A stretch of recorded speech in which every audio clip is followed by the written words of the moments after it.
chỉ bay vét của cái video te mình lâu thlir sắc về trên vangin lom thu cái ron soya mình lâu like sắc tu te mình lâu subscribe sắc tu te mình lâu view sắc tu te giống chung khan lom thu cái ron soy nè hey với in cho view lom nút tục mày à cái nó phi xin cho cái ấy đó na cái lạc qua lăng nghe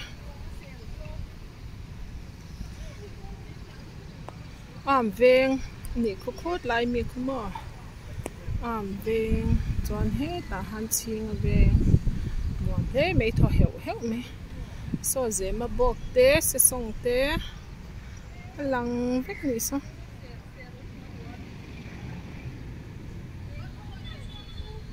so ta helipat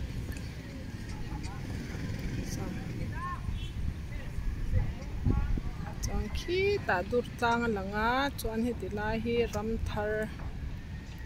khan ta ni chuan he ta dur tang lang me pop ta chuan he ta lai pui tang a view a that le ni ki ti lai pui tang ni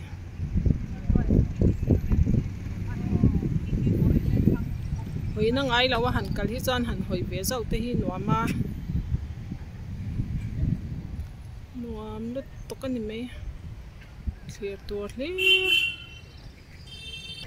khô ta khô cắt chạy pui tuột tên đi khô so thì lại so ai zol veng lại trên khát khá lăng bọc ta ni mà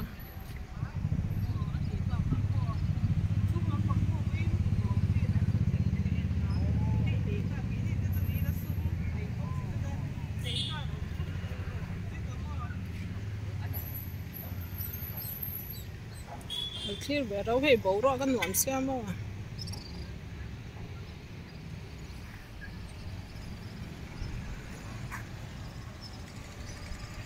thế thấy sao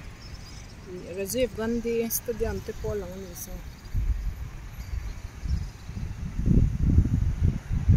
alang zau le me he